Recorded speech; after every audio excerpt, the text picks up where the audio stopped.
Brett, what's up, man? Great to have you back on the podcast. Glad to be back on, Ryan. Good to see you. Good to see you. I was telling you before we hit record, I referenced one of the concepts I learned from you, this idea of commitment and compliance. That whatever the way that you explained it just stuck with me now for years, and I love that idea. Could you just riff on that and let the guys know? Because I think that's a great starting point as it relates to leadership, which is the rest of the discussion that we're going to have today.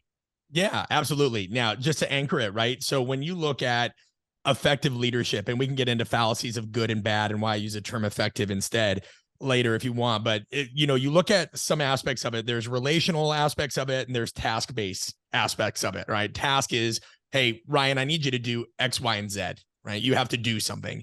Relational is how you feel about that person, the connections you build, pretty straightforward. All right, so when we look at outcomes of leadership, you're generally going to see at the end of the day, something leads to compliance, commitment, or resistance. Now, I'll break these down pretty simply. Think of it this way. All right, if I have full commitment, and you can think of this as authentic buy-in, whatever synonym you want, that is like a plus in the task column. Somebody you lead feels great about what you're asking them to do. They view it as ethical or on point with mission and vision and values and all that, right? And then there's a plus in the relational column. They also feel good about you. Ryan, you're a trustworthy individual. You are a value-oriented leader. You're somebody that I believe in. And so boom, check, check, right? Plus, plus. When you look at let me interrupt just real quick on that. When you say plus, are you saying that you're using past credibility or authority, influence, whatever you want to call it, with those individuals, and so they are going to be committed? Or does, let me think about how to word this. Are we talking about you're adding to that column for future buy-in, if that makes sense? Yeah, my apologies. I'm so used to teaching this on a whiteboard that I'm speaking to an imaginary whiteboard that isn't here, right? What I mean is those factors are present. The trust in you as a person is present, and that great relationship. And then the alignment of the values that coincide with what you've asked them to do is present. And I'll give a literal example, right? So let's say I love my neighbor, Daniel, great dude.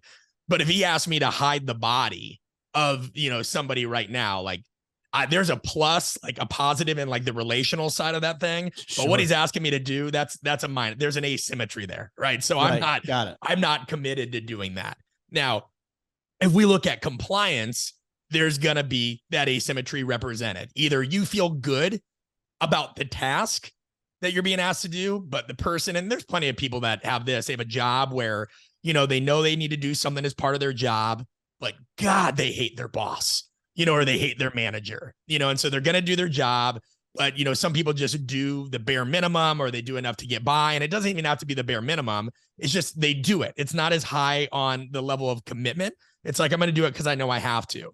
Then it could be the inverse as well. You could feel really good about your boss, but something crappy they're asking you to do. Either way, there's an asymmetry there. All right. So it seems like when it comes to compliance, there could be a lot of manipulation taking place. For example, it may be obvious, and it may be subconscious, just under the layer of the compliance. So for example, if you don't want to do what you don't want to do, but you do it, you comply, it's because you might lose your job. Yeah, for sure. Pressure tactics and things like that play a role. Yeah. Or in the case of Daniel and the dead body, you might comply if he has some sort of dirt on you. And that would be a manipulation tactic for you to get you to engage in something that's outside of your value alignment.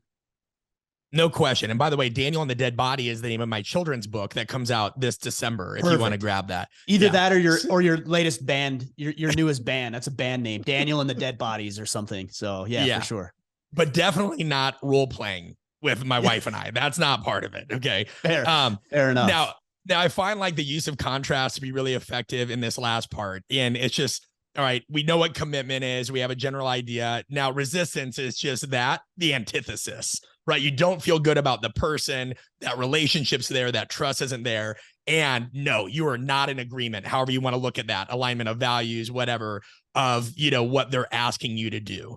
And so, and by the way, I just want to make this clear, because one time somebody asked me, so wait a minute, like our only goal is commitment. No, like you're going to have compliance as a part of leadership. Not everybody's going to like you. A leader isn't meant to be liked by everybody anyway.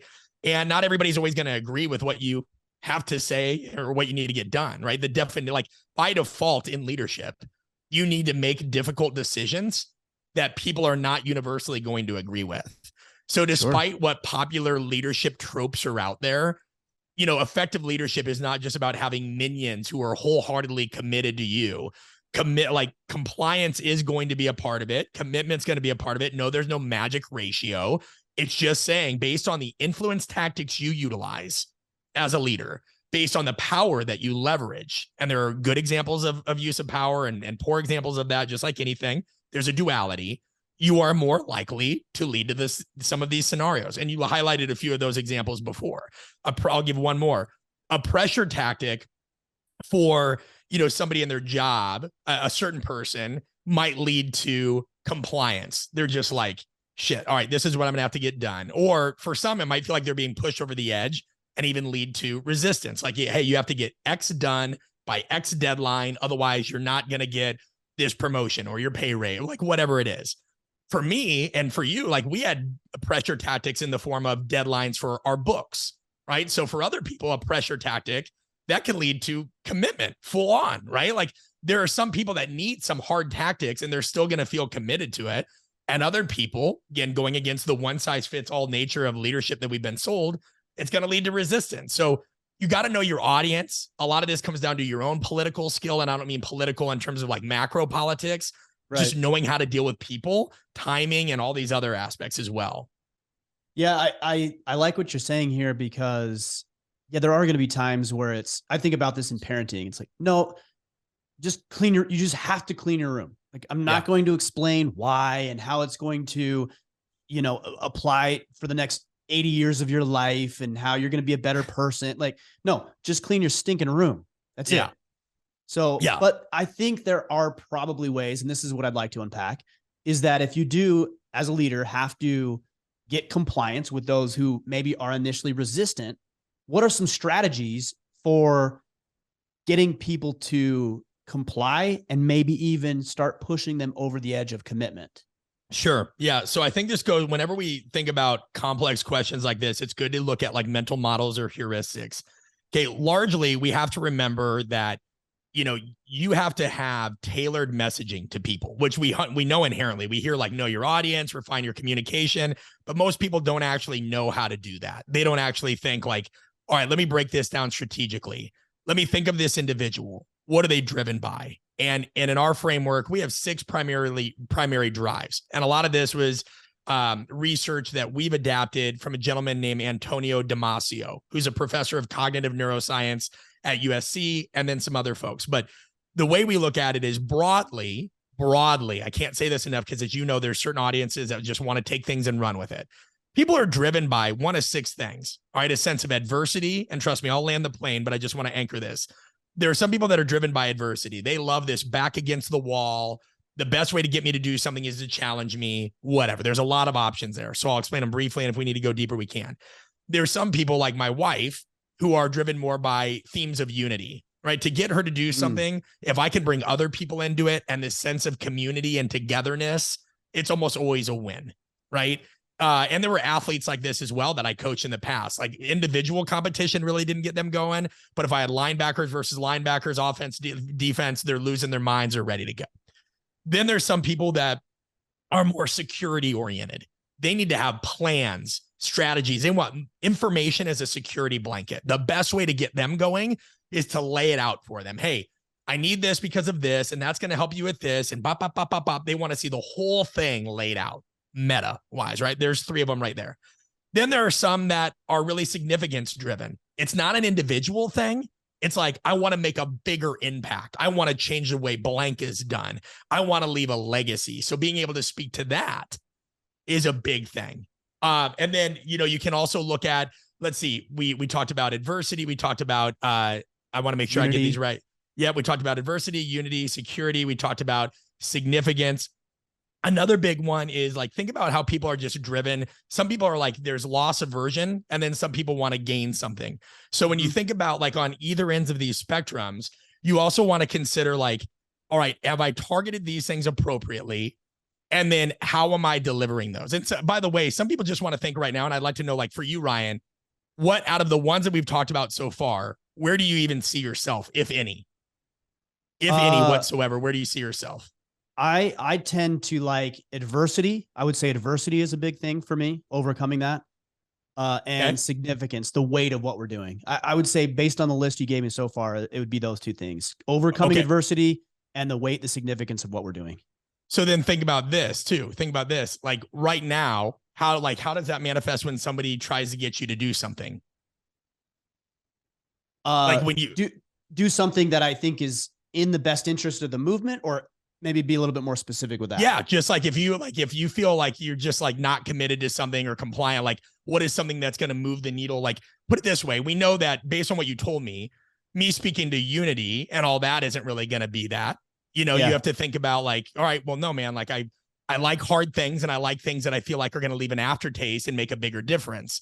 So you think about like, what wouldn't work to get more clarity about what would. So if I say adversity, like I've followed you for a while. I know right off the bat, like, because if you think about somebody that's adversity driven, this is somebody that like during periods of hardship, do you want to be around a lot of other people, or do you kind of like to go into your shell, figure some shit out, and you're maybe a little bit of a rogue or a Wolverine? I would say more that, maybe even to a fault, is that I don't really include a whole lot of people. I just get my head down and get to work. Well, and so you think about that, right? You created an environment that's conducive to that. You have to think about creating an environment that's conducive to that. Now, another thing I think of, just to get back on track of these 6, there's achievement. So there are some people that like, hey, they'd rather go to bed, like they're going to bed unhappy and waking up unhappy every day if they feel like they haven't moved a needle, whether that's writing their 500 words, putting $100 more in the bank account, whatever that is. Like they always feel like I've got to push myself further. I'm a lifelong learner, all those kinds of things. Does that one make sense? It makes sense. It doesn't make sense to me personally. Like you even asked me about the book. You're like, how do you feel about that? I'm like, fine, whatever. Like the book is just part of the deal. It's not like a thing that I'm going to celebrate necessarily. Sure. Yeah. You're not going to define yourself by it. And then the last one is service. These are people that they just want to make like, I would look at my sister-in-law. She's a nurse. Like if she wasn't a nurse, she'd be in something else like humanitarian work.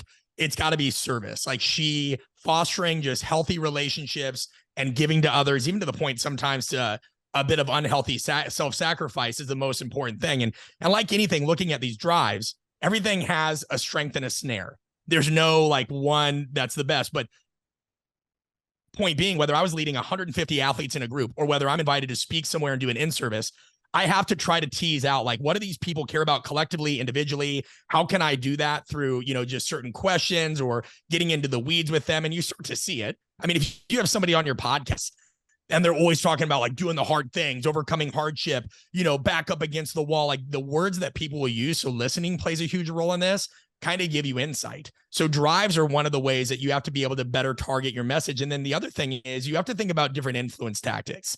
All right. So I'll give you a real practical on that.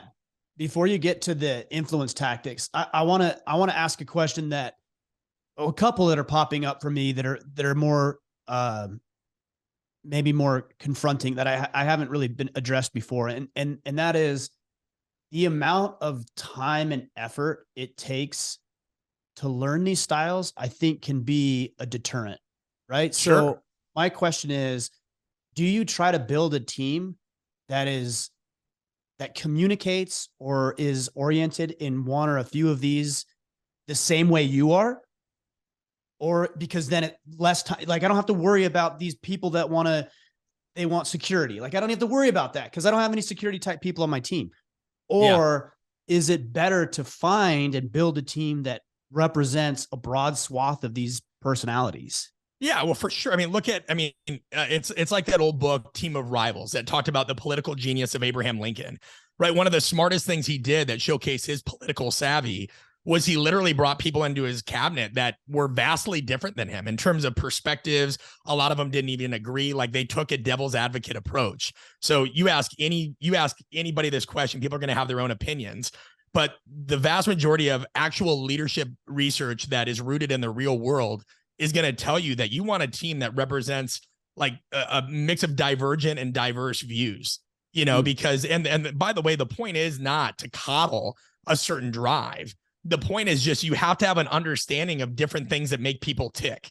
No leader is going to be effective in any context if they don't have a base understanding of what makes people tick, or at least the base like idea of, hey, where might I be the problem? And where is my voice? Like, why am I not being heard? So for example, on my team, right, my wife is a lot more, and if you want to zoom out further and you say F the drives, okay, let's say we say that. Well, then you at least have to be understanding of communication styles. And there's 4 broad ones. Like, I'm a realist. I communicate in a very straightforward way, right? Time is of the essence of me. And also it's respectful. If I'm like, let's say I'm very curt with you, Ryan, it's actually a sign of respect. I'm not going to waste your time. I'm not going to bullshit you. And therefore you're going to get, I'm like a Dutch person that way, but I'm also have a relative, like I'm a relator. Like there's going to be metaphors, there's going to be analogies because I got to get on your level. My wife, on the other hand, is almost pure like analyst, and then another person on our team is very empathizer. Like Becca will tell you a parable and this and that. So there are certain projects that are better fits for certain parts of us. And even in terms of growing our business, there are certain brand voices that are going to help us grow better than others, but largely, right, you're still going to think a different way. So yes, people are not always going to be able to like assess in a room like a savant. Okay, I know all these drives, or I know all this, but people do have to have a base understanding, which has been something the leadership, like I would say literature has done a real poor job of understanding what makes people tick and at least how to adapt to that at some base level. I think this is valuable, especially what you just said, the communication style. So I wrote realist, relator.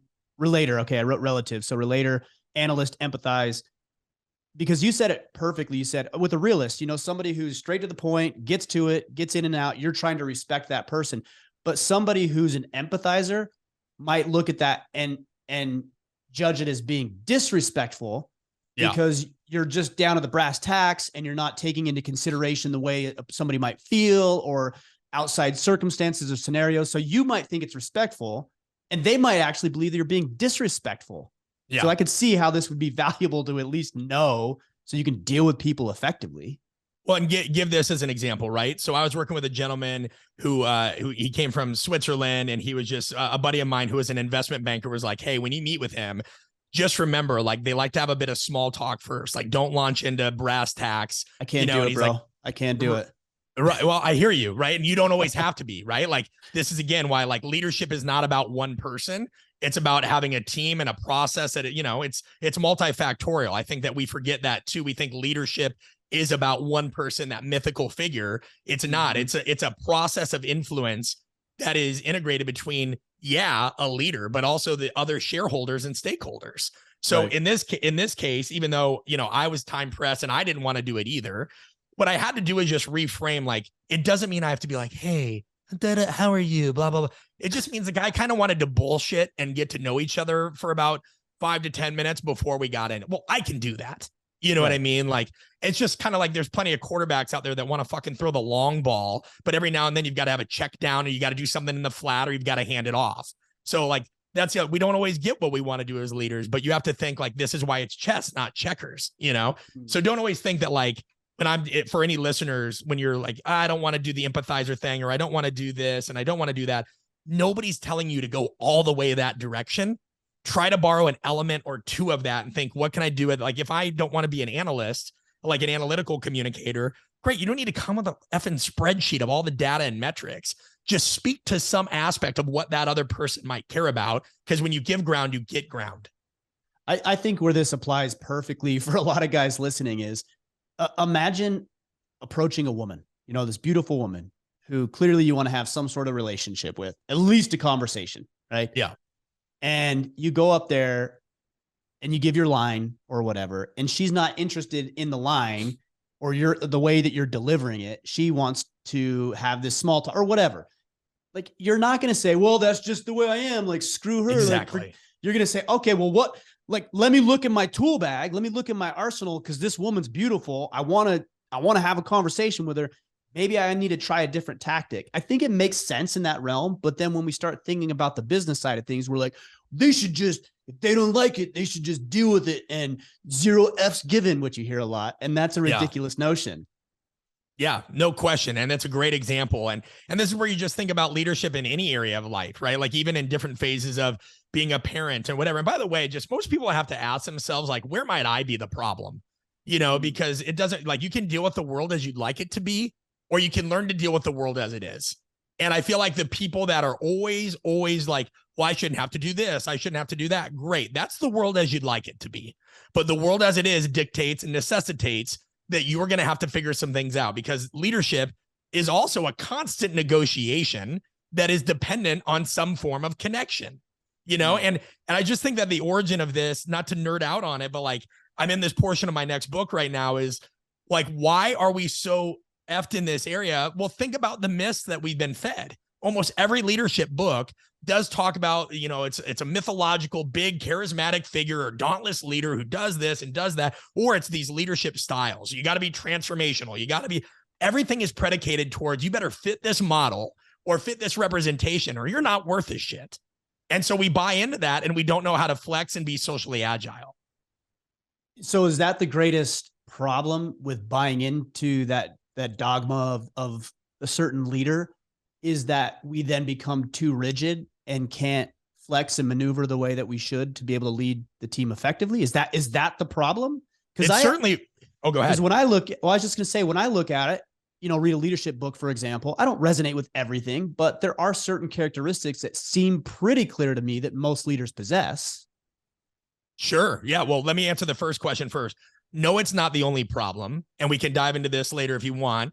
There's problems associated with, as you and I were talking about before, imposter phenomenon, burnout, that inherently lead to people feeling like, well, I don't have what it takes, whether they have skeletons in their closet, or they feel like because they didn't go to a certain school, or they were divorced, or they had this, they're just like not good enough.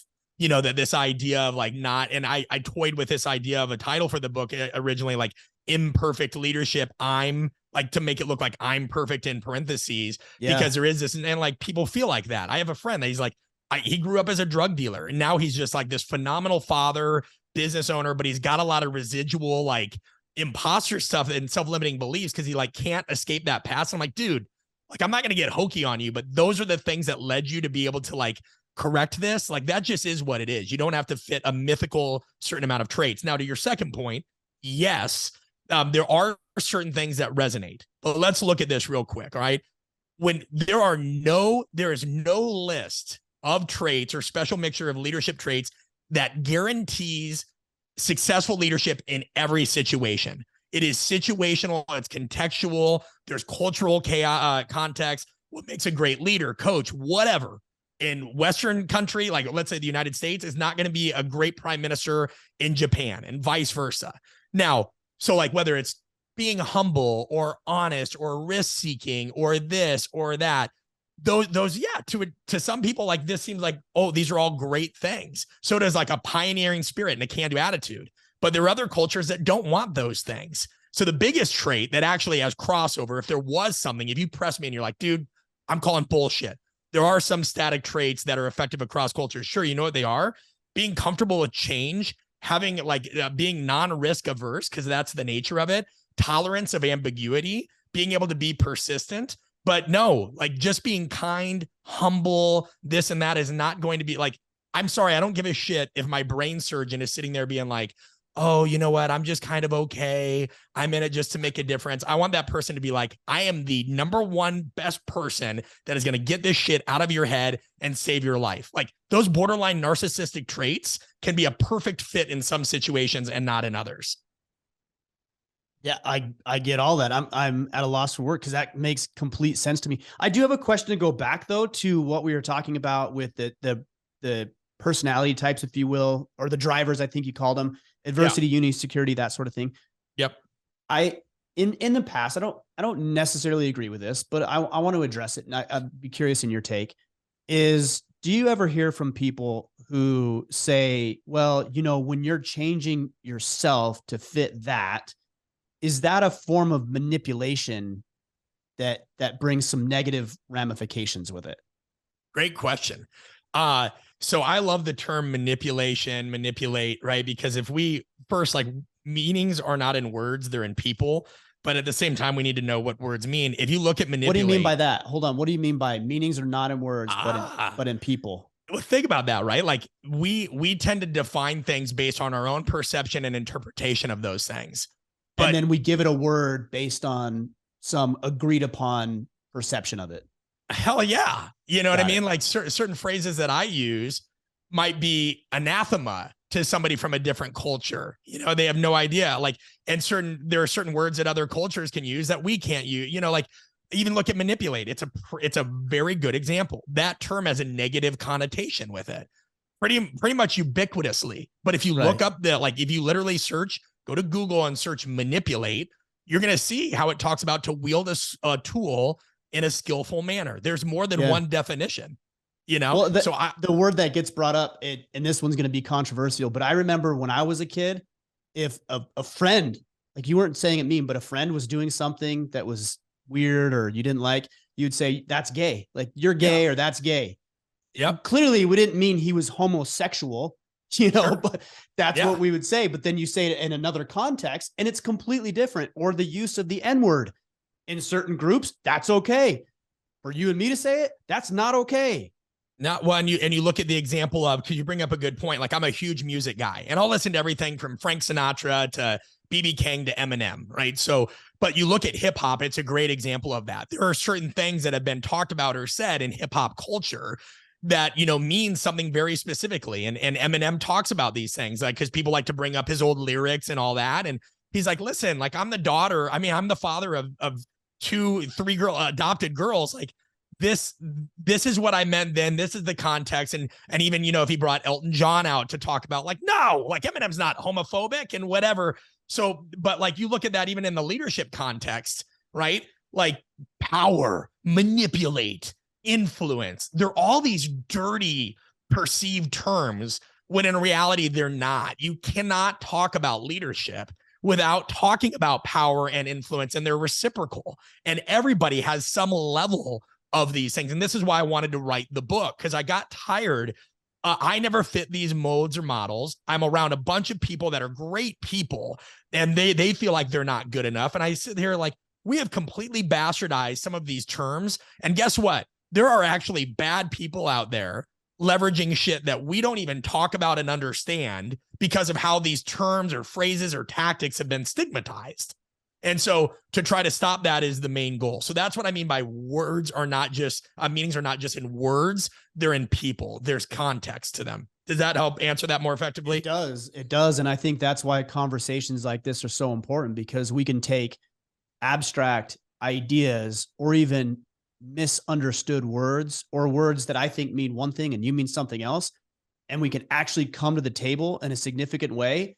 I think what ends up happening is we might disagree on something initially, and then we talk about it and we come to the conclusion, oh, we're actually closer in our perspective, in our viewpoint than we thought. We were just using different words to communicate it. No question. And this is why, you know, we say communication's a minefield. Like, the baseline of communication is misunderstanding. Now just think about this for a minute, because this is more important than like most listeners will realize. I understand, like, we sell at our company like an unsexy topic, communication, like that. People don't even know typically what that means. Yet we do know that it can cost us poor communication, like our reputation, results, respect, all these things. But like, I can't read your mind, Ryan. You can't read mine. Nobody can read each other's. And so what's funny is we get into disagreements in this world, and we think that, like, all right, well, that person's an idiot, that person's bad, that person's stupid, that person's this. And you're like, no, wait a minute. I actually don't know that person, nor do I know how they think, because I haven't used communication as the tool it is to bridge that gap. I think people forget sometimes. They think that, like, we're all just supposed to understand inherently what we mean. And it's like, no, like, you can't. Like, the baseline is misunderstanding. So you actually have to use you have to find a way, whether it's through the words, through the mediums and the channels and all these things, to get that a point across. And you have to just chill out. Like, quit being so upset when somebody disagrees with you. That's the baseline. Congratulations. You're a human being. Now, how well you like navigate that is dependent on, or says a lot about your character. If you just get offended and mad and lose your shit and shut it down, okay, well, it takes no intelligence to do that. It takes no intelligence to do that. And to be fair, I do believe that is part of some people's plan, is they don't actually want to understand. They're not interested in understanding or coming to the table. They're interested in dehumanizing. They're interested in villainizing, and they're interested in playing the political gamesmanship. And we have to be aware of that too, that some people just aren't interested in progress. They're interested in making you the enemy. No question. And this is why, like, again, my life's work now is dedicated towards helping people understand various influence tactics and power dynamics and how to be more literate in those so you can see the game, and we're dedicating a lot of time to this stuff off the backs of work of great people like Robert Cialdini, Gary Uckel, of course, Robert Greene, who I know you've interviewed, I've interviewed as well. And it meant a lot, especially because most people are let down by their heroes. When he's saying to me, he's like, wow, you're really you're taking this a step further and teaching people, deeper roots of this stuff to be able to enact in their daily life. And so it was cool to get his backing, but yeah, because if you don't understand the game that you're a part of, none of the moves make sense. And again, it doesn't help that we have black and white thinking in this world instead of people understanding that no, this is all gray area. You better invest in learning a bit more about it. Well, and it's also interesting how many people care about this, but they'll say they don't. So an example is when we get ready for the day, we all decide what pants we're going to put on, what pair of shoes we're going to put on, what shirt, how you're going to do your hair, whether you're going to shave or not shave. Everybody's making those decisions about their physical appearance based on what they believe it will help them with that day. But you'll hear all the guys are like, physical appearance doesn't matter. Bro, you got dressed today. You brushed your teeth. You did your hair. You wouldn't have done any of that if you didn't think that mattered. I did my hair like this. I put this shirt on. My office looks like this for I'm trying to communicate something. It's hilarious how many people fight against effective communication, in this case, nonverbal.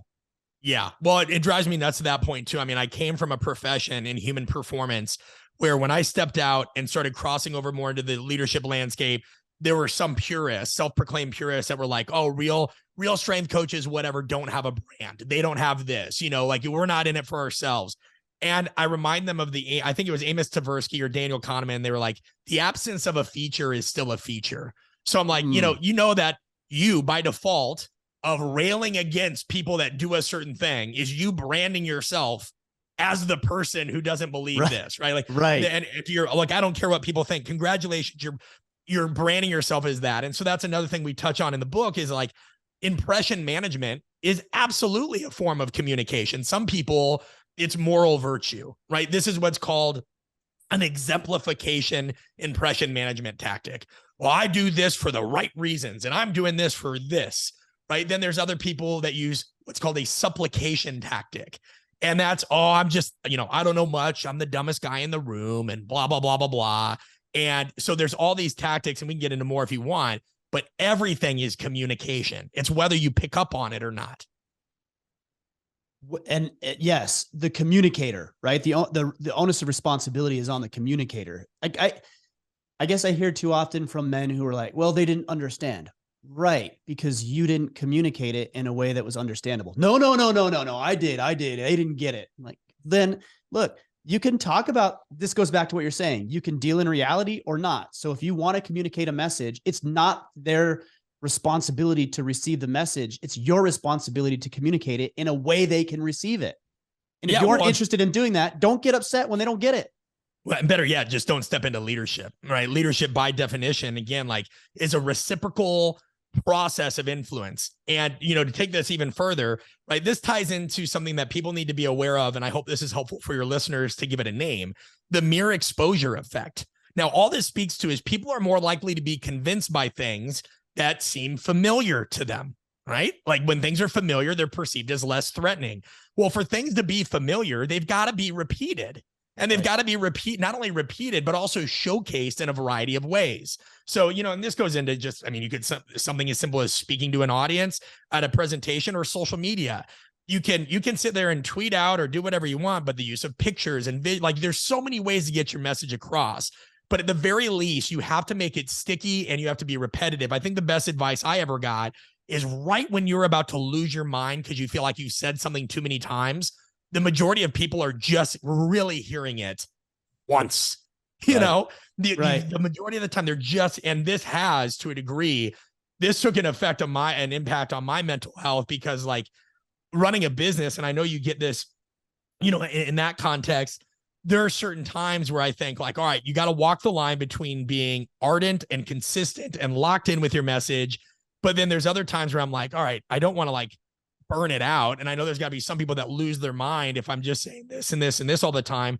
But you got to realize like, who cares? Like the point is you need to be consistent in that. So the mere exposure effect is really important. Secondly, if people realize, because I don't say communication is a minefield, just as a soundbite that you know, I like you and I are talking right now, right? That message leads my mouth. How you interpret it is dependent on, once again, the medium. Here we're kind of face-to-face virtually, right?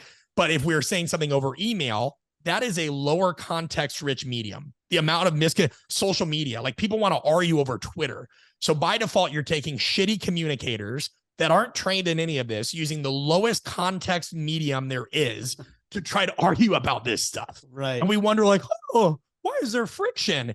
But there's at least, and then you look at timing, there are 10 to 12 different things that can muddy a message. And you don't think you're going to have to repeat it? Get real. Yeah, it's just a reality. Let's talk about this thing that you've alluded to a couple of times with the idea of skeleton in your closet.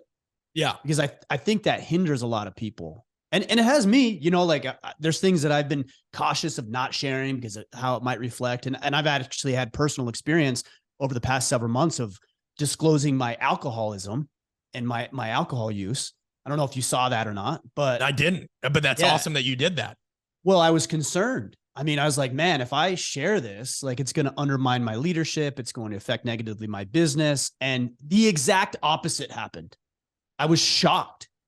Like it's gotten me closer to people. I have deeper connections. I have people who have opened up about things that they have never opened up about to anyone else, precisely because I was willing to share the skeletons in the closet, not continue to hide them. Yeah. Yeah. Well, I'm not, well, one, so that did surprise you. I mean, how did that make you feel? Yeah, it was shocking. I was shocked. I was preparing for mass exodus. But I did it because I wanted to be in integrity, but knowing that it was going to go south really quickly, and it didn't. Yeah. Well, this is why, and I'm not speaking at you with this. I'm like more speaking alongside you because I know you get this. This is why you shouldn't be shocked. Although I totally get that because when I opened up in my book, my first book about stuff like I was the same thing, right? But what I've come to learn now, and I know what you know inherently, is so when you look at different forms of power, and I won't go into the weeds here unless you want me to. But there's one form of power base called referent power that is all about relatability, right? It's the kind of power like a mentor that you have a great relationship would have with you, like people that are like you and that, you know, you just have a connection with. It's the most important power base there is in today's society. Like, even if you have access to certain resources and information and whatever, none of that trumps being somebody who is liked and respected. Like that is a skeleton key that will get you into more places than just being rich would, or something like that. All right. So when you open up, you know, this window and you're more open about these things and people see you as relatable and you remove this veil of the expert, right? That increases your referent power. People are like, yo, like I like, now you have also seen, I know, because you can open up social media and always tell when somebody's doing this. There are certain people that try to leverage that way too much. It's always like, you know, it's like the suffering Olympics where they want to tell every dark secret about their past and this and that's like, okay. You know, they're always trying to pose themselves as like the victim or the savior or the this or that. They're trying to appeal to so many people that it's like, all right, dude, at some point you actually have to know something here. You can't just try to lean on like the emotions of the masses to give you this power. But by and large, just being somebody that's relatable and having gone through shit is going to draw people to you. So I just wanted to address that real quick. And then we can talk more about the skeletons in the closet and all those things. Or do you want me to dive into that now? Yeah, I guess more specifically, my question around that would be, how does an individual who knows and is intimately familiar with the skeletons in their closet be able to share uh, in a significant way, in a way that will create a positive and net gain, as opposed to it be, something that undermines their leadership. Sure. Yeah. Like I would categorize this as like the selective and strategic self-disclosure. Like, how do I know what to share, when to share it? How much am I hitting that? Am I understanding the question correctly? What did you, I like the term. You always use great terms, selective and something strategic. Strategic. Yeah. Selective and strategic self-disclosure. No, I appreciate that. I think that's just the repetition of having run so many workshops on this. You want to codify those for people. So I appreciate that feedback. Well, it helps us remember it. So that's powerful for me. Yeah. And so you might hate me for this answer, but I do want to go back to just something that ties into the beginning. Part of what I know to share and part of what we coach other people to share still does come back to them taking the inventory of their audience or intended audience, right? So like even knowing what to share in my future book, like I know that my audience has certain drives. A lot of my audience is adversity drives. A lot of my audience has, a unity and achievement drive and whatever. So by default, I know the audience is going to react fairly positively. Not everybody, of course, there's going to be the 1-star Amazon reviews and whatever, but like people want to feel connection. I mean, by and large, the number one thing that unites us as human beings is an element of shared struggle, and so definitely. How far to go? I think you gauge that just because I'm very big against one size fits all answers. You gauge that by leaving breadcrumbs, right? Like you think of like, all right, what is the one thing I want people to know?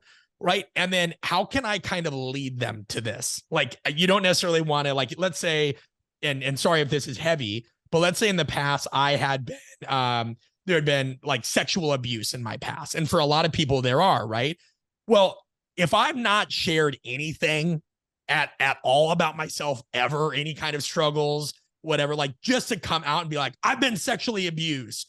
That's kind of a lot for people to process, especially if you've never shared anything like that before. Right. Now, if you're somebody that, you've kind of, and I don't want to use a term in a negative context, but you've kind of groomed your audience. Like they know you're an open individual. You've shared professional struggles. You put other things out there, whatever. And then you kind of say, well, hey, here's the impetus of a lot of this. I've never talked about this before. Boom. That's not as much of a shock. So I think you've got to look at your audience. I think you've got to assess your past behaviors. Have I ever shared anything before, major or minor? And then what was the reception of that and the feedback of that? I think that, again, it comes down to like kind of timing and also intent. Like, why are you sharing this? Where are you sharing this? Again, if you're choosing a context poor medium, where you've shared that and you haven't really talked about like, that's why you started a business and that's why you decided to start a nonprofit for this, or that's why you chose that. Like people need to connect the dots. Like people don't want to, sorry, go ahead.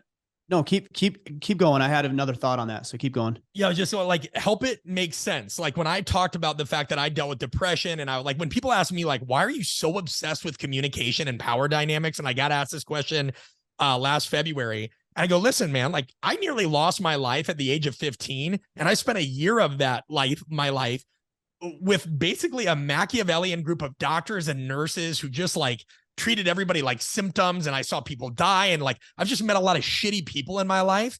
And I also didn't understand like where I played a role because of a lack of literacy in these things, in making certain parts of my life harder than they needed to be. And so like, why would I not share that stuff and have an interest in it? But like just being able to tell them like, all right, like, God, like I get why you shared that now. And also like, that's connecting the dots for people. So yeah, audience timing, the where you're sharing it, make sure you bridge the gap of the why. Yeah. All these things. Yeah. And by the way, if guys are listening and they want to hear some of that story about when you were younger, with that experience with those doctors, we talked a lot about it in our previous podcast. So they can definitely go back and listen to that one. I wanted to ask when you should not share, like why maybe you should not share, when you should not share. I was thinking about it with what I had just told you earlier with alcohol use. I didn't I stopped drinking little over 5 months ago now. Yep. Closer to 6. And I didn't share right when I stopped, because I didn't feel like it would be appropriate for me to disclose that when I wasn't actively on the path to fixing it. So I waited 2 or 3 months before I disclosed that to our guys in the Iron Council, because I felt like it would be more powerful if I shared it after I was already doing something about fixing the problem. Like I didn't feel right by saying, hey, I'm an alcoholic. So like, here I am. I was like, no, here was what I was doing. And here's what I'm doing to fix it. I'm actively on the path. But when should you not share, or why should you not share? Yeah, I think that's a great example. Oh, let me give a narrative to kind of help give principles to this and break it down. So there was an individual that had an autistic son, and he had applied for a job, and he didn't tell his soon-to-be boss about this. And the reason it was important that he would have told him is he has to take his son to some doctor's appointments weekly and, things like that because of his autism. But he was scared. He kept this in kind of what, the Joe Harry window folks out there would call like the hidden window, because he was scared if he mentioned that his boss might perceive it as like, oh, you kind of come with complexities. Baggage. Sure. Right. And so he ended up getting the job, and he would kind of disappear for relatively large swaths of time, 2 to 3 hours, here and there, still get his work done and all that. But eventually his boss was like, dude, where the hell are you going? Like, you take the longest lunch breaks ever. Where are you going? What are you doing? And the guy eventually just said, listen, I have a son. He's got special needs and I have to do this. And the boss was like, well, why didn't you say anything? And he said, well, I didn't want you to perceive it as blank, blank, blank. And the boss is like, it's fine. Like, we can work out the hours saying, take care of your son. And by the way, like, the environment we have here is conducive that you need to talk about those kind of, now the guy knows, right? So I think what people need to first do is audit. Let's say we had an audit. Let me just add one thing in that. And I don't know the situation. Clearly I don't know that. But I think in that situation, I would still maybe advise not to share in an interview in that situation, because they know now he's a good worker. So it's like, it's fine. We'll take care of you because we know you're a good worker. But an interview process, I don't know, man. You say it would be okay if I told you, but I don't really know if that's the case. No question. Right. And like, so just like anything, and when you put out advice or stories, you can't make them reflective of every experience everybody's had. Right, of course. Yes. The bigger point here is that at some point he should have shared, whether he shared it in the interview or later on. And let's say he didn't. Cool. Well, now he knows, right? Yeah. So that's part of my answer is you're never going to know for sure. But the more tactical answer here and what people have to consider is, all right, let's break down a case study. Let's say somebody here is like, whether it's a job or this or that, or a relationship, and they want to talk about a fetish, whatever that is, they need to think, all right, what is the context of the relationship? What are the worst case scenarios if I don't share X? How likely are they? There's a lot of unknowns. But what I do is just like, I'd tell them to write down, like, listen, what is the shit you're not saying? Like, what are you not sharing? What is it you actually want them to understand? And then how can you craft your message and the timing of it so that this makes sense? Because you don't want to share everything. And we made that point, right? There's certain things that need to stay in that hidden window. Like, you are interviewing me right now, right? Even though like you chip in, it's not your job to be open about everything. You're the interviewer. So there's some things you're gonna withhold. That's functional. But people just have to say, like, if there's a marriage going, like, my wife and I, here's something I'll open up. Like my wife and I, at one point in the past 3 years, thought about getting separated, right? And this is something that is like, I shouldn't be talking about. I coach communication. And somebody goes, well, what would you say, like, to people that, let's say you and your wife had gotten divorced? Wouldn't that completely screw your business? And I go, well, listen, if my wife and I are open enough, let's say that would have happened. If we were open enough that we found out that we weren't the right fit for one another and we made the best move possible based on this, and we had tried and we had gone through all, then how does that diminish my expertise as somebody, what I do, just because a situation in life didn't work out? Like, okay, now this goes back to what you said about people being worried about skeletons in their closet and leadership. Whoops. This company didn't work out, or this venture didn't work out. Guess I'm a bad leader. Steve Jobs had companies that didn't work out. Tony Robbins has marriage, is on his like second or third marriage. Now, my wife and I figured it out, but there's no guarantee of future success. There's no in any venture. But the point is us going through that struggle allowed us to be more open about this. So to your point, sometimes people are just going to have to take a risk, Ryan. They're going to have to be open about something if they care about it. They're going to have to know that they're not in control of what, beyond a point, what that person does with that information. But the only way for communication to fail is if it stops or ceases to exist to begin with. So that's what I would say is like step one, you've got to open up about some things. Otherwise, don't get pissed when people don't understand you or they're not committed or whatever, because they're not going to trust you. You don't have that power with them. That trust word is actually, that's really interesting. And, you know, I found, and I'm just speaking from this personal experience because it's so close, is that trust level is huge. I've had people say, oh man, I trust you so much more now, which is interesting because in my mind, I've thought to myself, well, if you didn't know that, you would have still trusted me, and now you trust me more, but only because I told you. But if I didn't tell you, you'd still trust. It's kind of a weird, but my reason for doing so, and this goes back to, I think when we were talking about motive, is, look, I'm telling guys they have to be in integrity. So I have to be in integrity.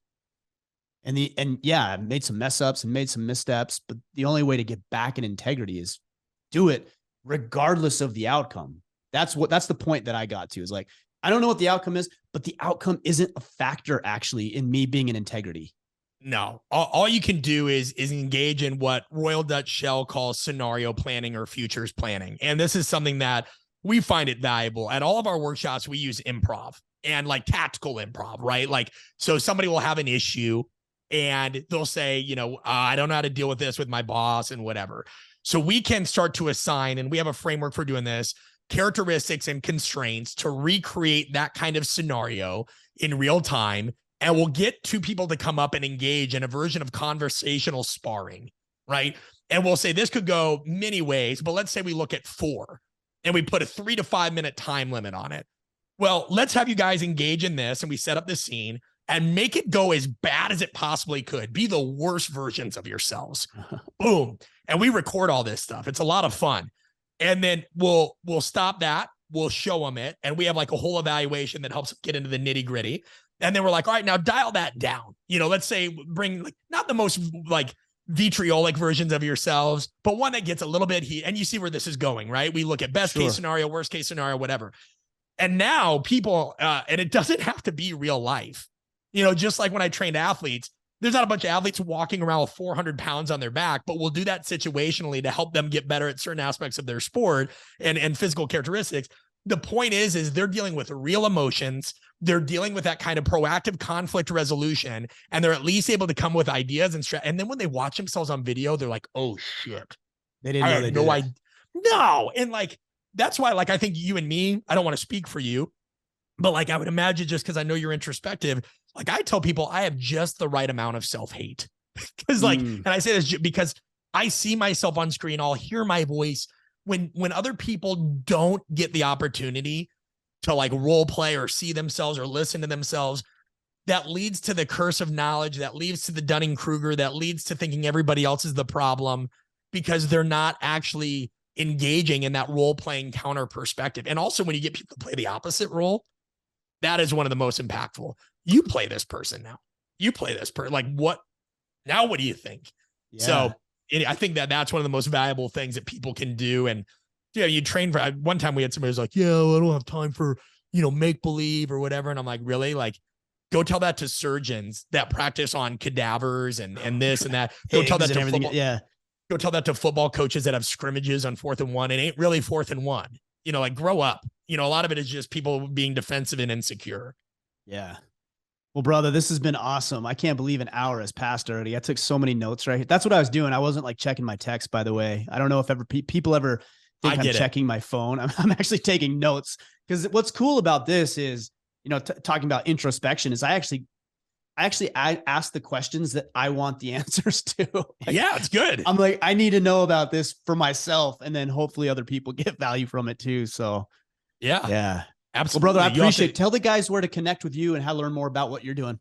Yeah, best place is artofcoaching.com. Artofcoaching.com. Do not be confused by the name. Coaching is synonymous with leadership. So we serve people across 30 different professions. Our whole mission is about changing the way the world interacts when it matters most. So we have stuff on influence, persuasion, anything like that. We have a podcast as well, the Art of Coaching podcast. And if anybody's interested in the book, just go to artofcoaching.com/book, and updates on that will be peppered out. It's going to go out in 2024. So I appreciate the opportunity, and sorry I blacked out. I get pretty, locked into this stuff. No, it's awesome. What do you have a title for the book, or can you not disclose that right now? Right now, working title, we're going back and forth. One of the things we're experimenting with right now is fit to lead, because like you said, a lot of people don't feel like they're a fit. They don't feel like they meet this model. Of course, I wanted some things that were a little bit more titular, like devil's advocate. I wanted, like dirty That's leadership. Not real, like, it's not real, like, in your face. You know what believe I mean? me, I'm battling with the publisher. So right now, working title, but the bottom line is all the stuff that we talked about today is going to be addressed in there in depth. And so, regardless of what the title is, the content is going to be there that people can apply to their day-to-day life. I have no doubt. I can attest to that, because I read your prior book. Obviously, that part of that message in that book and your work was influential enough to make it into my book. So it impacted me that way and has helped the guys who have read that. So I can attest to the work that you're doing and the information you're putting out there. Brett, I appreciate you, brother. Thanks for joining me. Thank you, Ryan.